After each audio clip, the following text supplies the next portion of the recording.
Okay, let's look at Standard 10, Substandard D.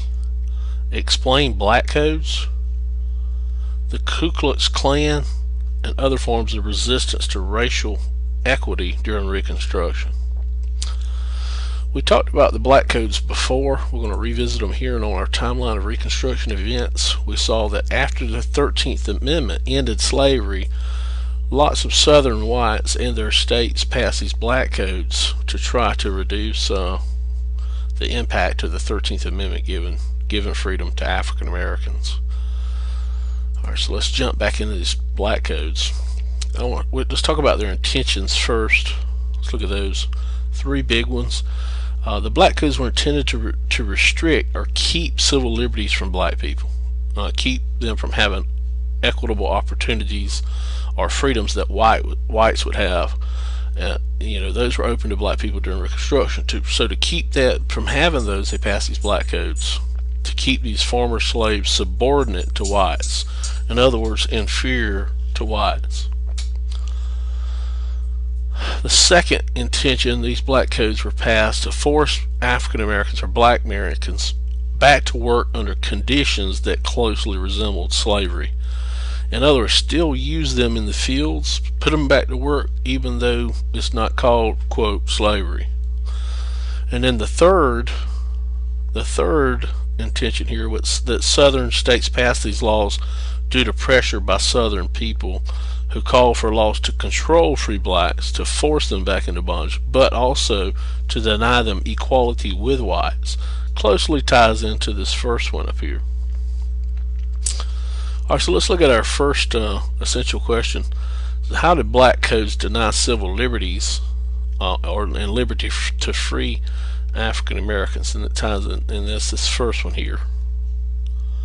If we look at these black codes, there were laws, and codes are laws basically that are codified or put in books and recorded, that are made by state general assemblies or state legislatures that make the law. Alright, so these codes are passed, these laws. One of them is that interracial marriages were prohibited between whites and blacks. And then another one was that blacks could not testify in jury trials involving whites. They could not serve in a jury, on a jury in a court whatsoever. Okay, so they were restricted from doing that. Blacks could not own farmlands in Mississippi, and in South Carolina they couldn't own city lots. And there were rules where they couldn't be in town after midnight. And then other states they could own some land, and then blacks did not have the right to vote, and they couldn't carry weapons like knives or guns without license or permits.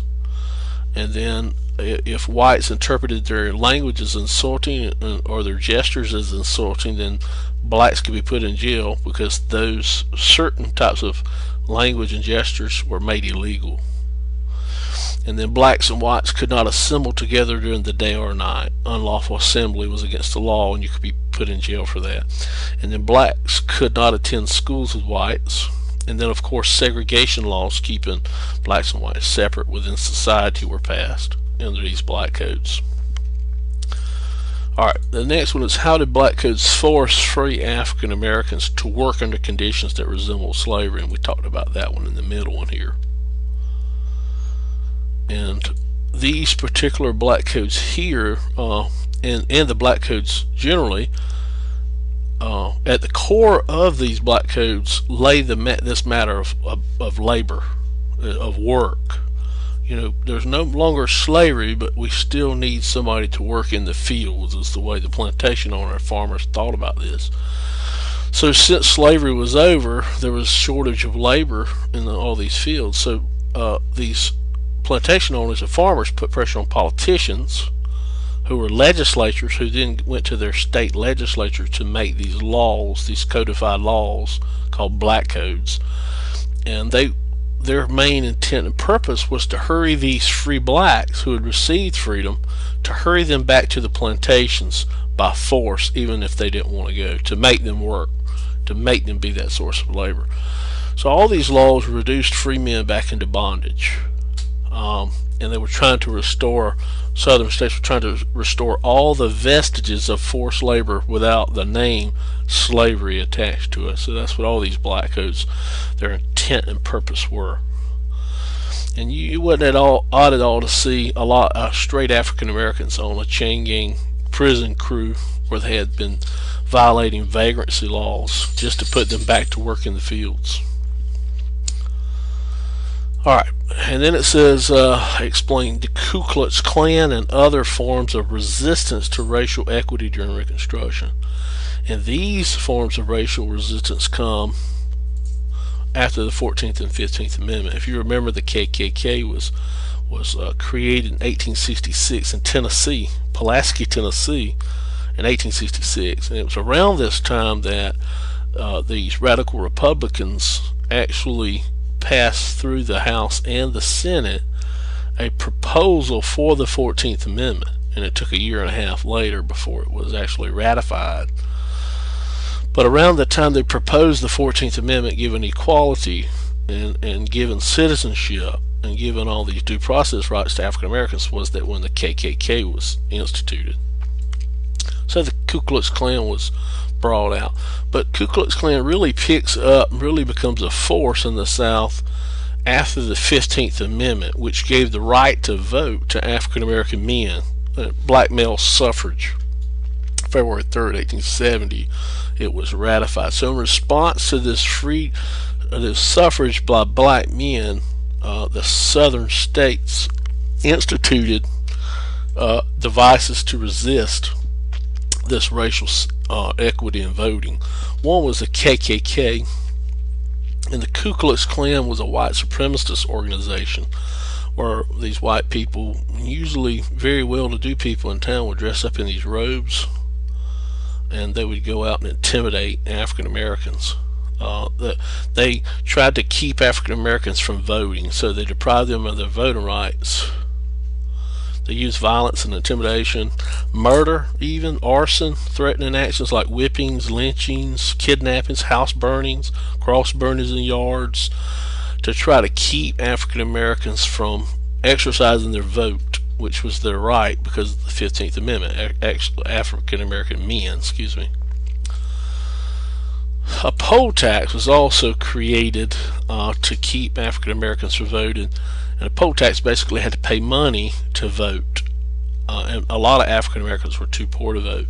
And I got here from Birmingham, Alabama. Here's a receipt from a poll tax in 1896, where someone voted and had to pay $1.50 for the poll tax, and then for an assessor's fee 50 cents, a collector's fee 50 cents. So $2.50 just to vote in 1896. This is a poll tax receipt. So this is a way to keep African Americans who had just received the vote in the 15th Amendment from voting.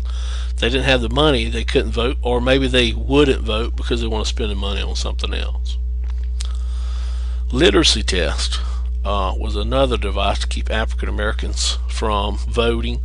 That before you could vote, you had to take a test first to see if you could read and write. Here's an example from Louisiana. I'll enlarge it in just a second. If you could pass a reading and writing test, you could vote. And a lot of African Americans were not literate. They were illiterate, couldn't read and write. So this is a way to keep African Americans from voting and to resist this 15th Amendment African male suffrage amendment. And here it is here.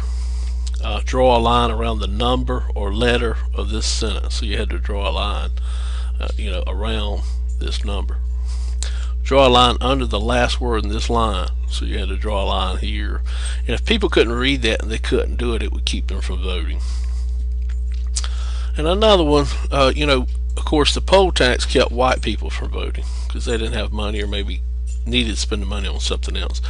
And then a lot of white people were illiterate as well after the Civil War. And the grandfather clause was a way to let white people in, way to let white people vote and not black people, because it stated if your grandfather voted prior to 1867, then you could vote too. Or if your grandfather fought in the Civil War on the South Side as a Confederate soldier, then you could vote. So how many African Americans were allowed to fight on the Southern side, and then how many African Americans' grandfather had the right to vote in the South?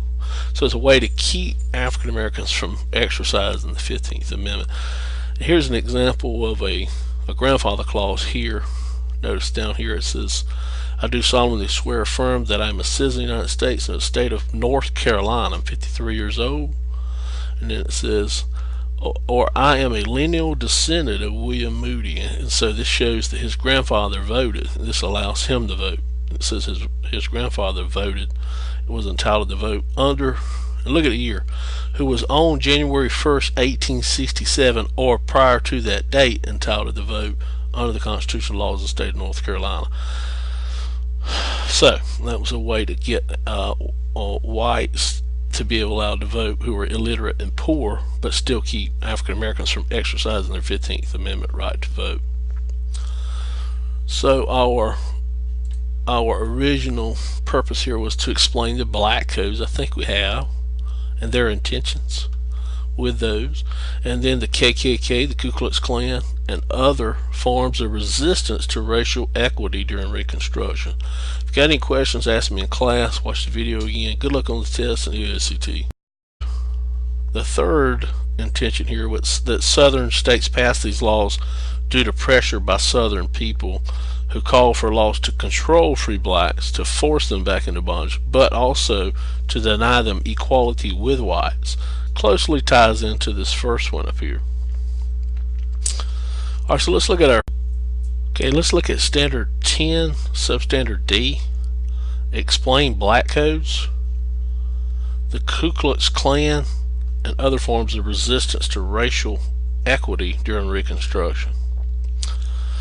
We talked about the black codes before. We're going to revisit them here, and on our timeline of Reconstruction events, we saw that after the 13th, the black codes were intended to restrict or keep civil liberties from black people, keep them from having equitable opportunities or freedoms that whites would have. Those were open to black people during Reconstruction. So to keep that from having those, they passed these black codes to keep these former slaves subordinate to whites. In other words, inferior. The amendment ended slavery. Lots of southern whites and their states passed these black codes to try to reduce the impact of the 13th Amendment giving freedom to African Americans. Alright, so let's jump back into these black codes. Let's talk about their intentions first. Let's look at those three big ones to whites. The second intention, these black codes were passed to force African Americans or black Americans back to work under conditions that closely resembled slavery. In other words, still use them in the fields, put them back to work even though it's not called, quote, slavery. And then the third